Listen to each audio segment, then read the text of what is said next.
Well, did y'all hear what Brandon Staley said about that question or whatever? Let me see if I can pull it up. You keep saying the same things, doing the same things. You still. That's why I have full confidence. Like I've told you, and like I've told you from the beginning, I have full confidence in our way of playing. Full confidence in myself as the play caller and the way that we teach and the way that we scheme. Full confidence in that. We got to bring this group together and do it consistently. Okay. And that's where it's at. So you can stop asking that question. I'm going to be calling the defenses. Okay. So we're clear. So you don't have to ask that again. I'm not here to talk to the fan base. I'm here to talk to my players, the locker room. I know that we give ourselves a chance to win every single week with the game plans that we have. Okay. And we have done it here. You guys act like we've never played good defense. That's not the truth. That's not the truth. You act like we haven't made any improvements. Today in the run game, we played outstanding. We're rushing the quarterback well. What we got to do a better job of is in the passing game. And that's where our full attention is. And it's where it will continue to be. There were a lot of other things that caused us to lose today. It certainly wasn't our defense. It was the way we played as a team. We didn't play well enough on the red zone on offense. We dropped too many passes. Okay, we gave up a few killer sacks. Okay, we did this as a team. Stop making it about one unit, because that's not what happened out there today. Our team lost, and I am fully responsible for it, and I take full responsibility. But we lost as a team today, and that's the storyline. Okay, I'm actually glad I got to see that whole video, because they was only showing that first half. He tried to clean it up. He tried to clean it up, bro. If you was thinking, oh, he threw my offense under the bus, threw my quarterback under the bus, he did. He tried to clean it up at the end. He was speaking his real true feelings. It's not my fault. It's the offense. The passing game got to be better. He literally tried to say, man, Justin Herbert ain't shit. That's basically what I heard at first. Then he tried to clean it up. Ray, what you heard? I don't think he was saying that about his quarterback.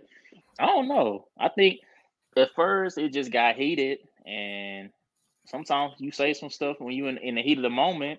Y'all, because he. The one thing we seen throughout the history since we've been watching sports is when somebody keep asking you something throughout the season, or keep asking something in a press conference, how that can just make somebody just jump at that person and say something that they probably would have worded better if they was in a better headspace. But when you done got me heated, I already don't like you as a reporter. We got a history of having a spat back and forth, and I'm telling you, don't ask me this stuff no more. I've already addressed this. Sometimes things can get misinterpreted because we thinking like, oh, well, he sounded like he tried to say this, and he probably did try to clean it up because he was no longer angry no more. He probably calmed himself down, like, okay, now let me word it a little bit better, because now I'm actually thinking more calmly, and I can actually word it how I wanted to word it. So I don't think he meant anything by it in the first half. I think it was a heated exchange in the beginning, but at the second half, it wasn't as heated. Man, Chris, can I tell you the real, bro? Can I please tell you the real? We gave up 23 points. In this day's NFL, that should be enough to win the game. We scored 20 points. My quarterback, who everybody think is a generational talent, got outplayed by Jordan Love, somebody who might not have a job next year. That's what he said to me. Our quarterback, our passing game, he really threw the whole offense under the bus, bro. He said we was dropping the ball.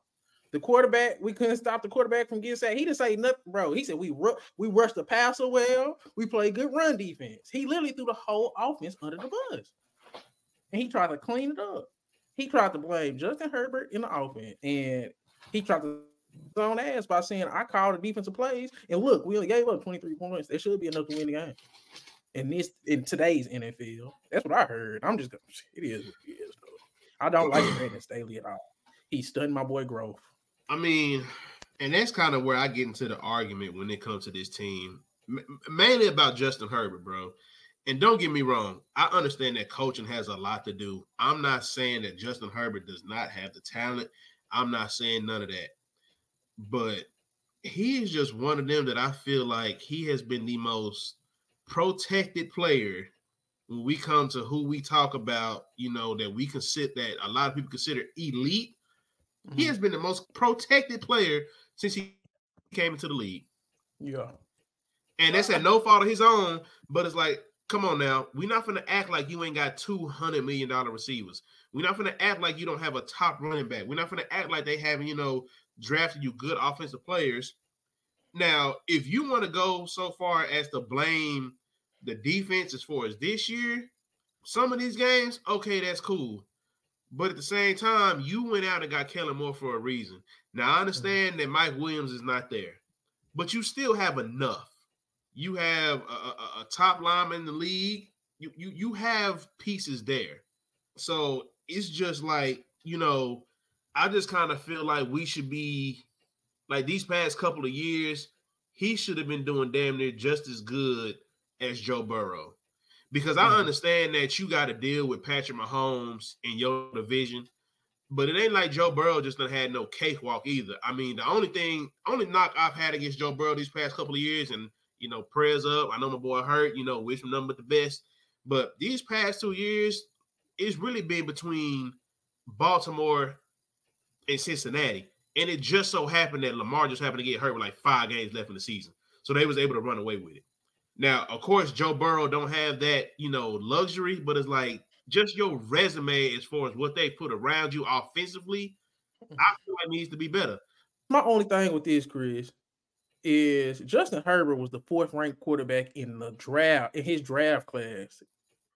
Do y'all not remember Jordan Love was actually ranked higher than him? Nope. Mel Kiper thought Jordan Love was going to be better than Justin Herbert. He thought Tua was going to be better. You know what? Just because you said Mel Kiper. Todd McShay too. Hell no.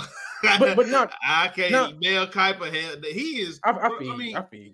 Don't get me wrong. But, he be putting me on game to a lot of players I ain't know about, but he be so wrong about some of his shit, bro. And the fact that he still got a job. I think he be on that snorter, bro.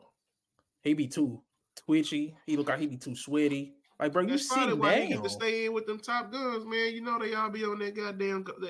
But whatever. but my thing is Justin Herbert. The reason why he's so protected because nobody really had no high expectations for no Justin Herbert coming out of Oregon except me. Just to keep it a buck. I feel you though. You in the NFL. But we know you got a sorry coach, and then it's just like I don't know. He just showed moments of brilliance, but. He's like I don't know, the bro. Third best quarterback in that draft. Like it's not. It's like so. Which other quarterbacks in his draft? Which other one? It was Joe Burrow. It was Tua. Then it was Herbert. And then Jordan Love. In that 2020 draft. Justin Herbert is the best quarterback in that draft. Justin Herbert is the best quarterback in that draft. Again, I'm going to say this again. Joe Burrow has been bailed out by the fact that Lamar Jackson got hurt. The 2 years that he went to the Super Bowl, and this last year where he went, the 1 year he went to the Super Bowl, and this last year he went to the AFC Championship game. Remember, he had to play Baltimore in the first round of the playoffs last year, and still almost got beat by the backup. I'm sorry.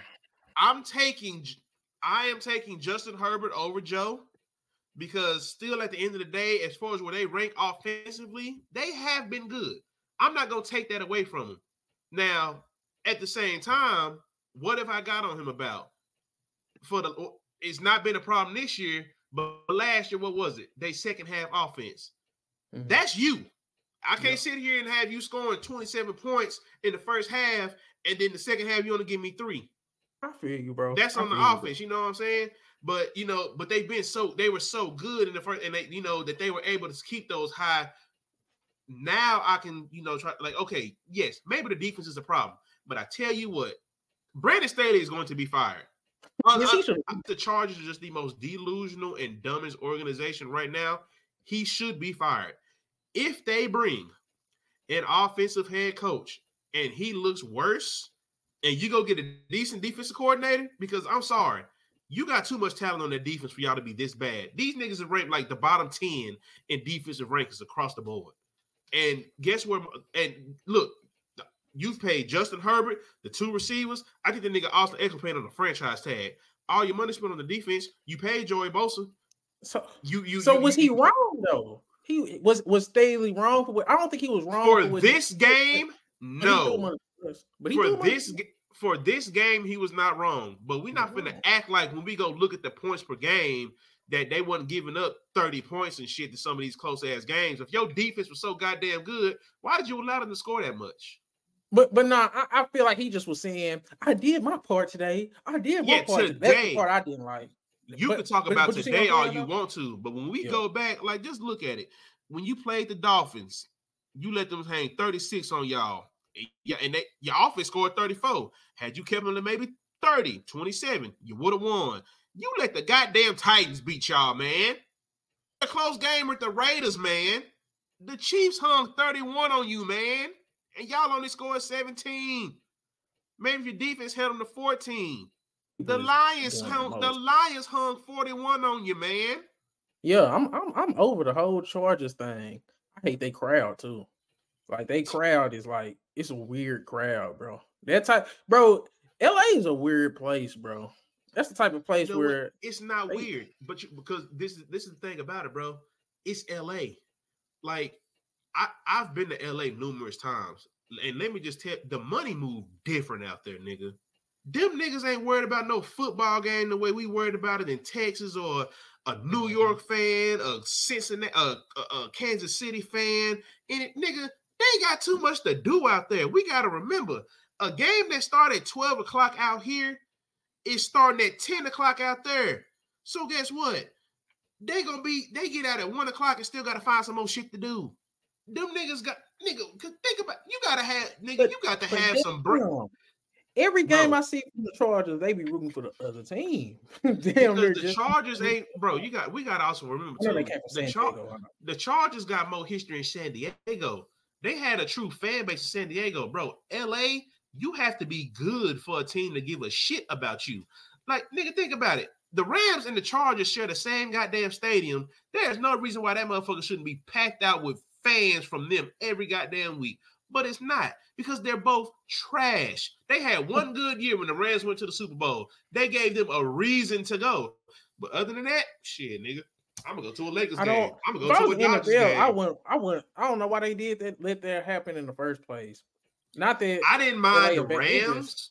I didn't mind the Rams, but the Chargers, they should have kept San Diego or sent that shit to a small goddamn town somewhere. Well, because remember, San Diego, I mean, because they took a team away from St. Louis. You know what I'm saying? Mm-hmm. Now, you still got a team in Kansas City that's out there in the state, so that's probably why they didn't feel too bad. But LA definitely needed a football team. But I would have much rather you left the Chargers in San Diego, because everything don't need to be in the big city. You know what I'm saying? You need to still have some of them smaller towns. Like, you don't need two. There's no football teams. There's no football teams outside of LA anymore. The Raiders moved from Oakland, and the Chargers moved. They are going to where, you know, the shine is. But there's no true fan base. You know what I mean? There's no true fan bases there. But see, even the Oakland Raiders, that's in the same, bro. San Francisco and Oakland. Well, how far apart is San Francisco and Oakland? They like across the bridge type shit. How we say across the tracks. But that's still like, it's easy for you to go from Oakland Raiders fan to San Francisco 49ers fan, especially now that the 49ers are kind of good. But you going for I know, but I'm just saying, as far as like, you know, Vegas ain't need no damn football team, man. Let's just keep it a buck. It's already too much shit to do out there. Ain't no real Raiders fans out there. When I went to Vegas, bro, they was bragging about their teams, bro. Vegas love their sports teams. They was bragging about the Golden Knights. They were like, yeah, we just won our little.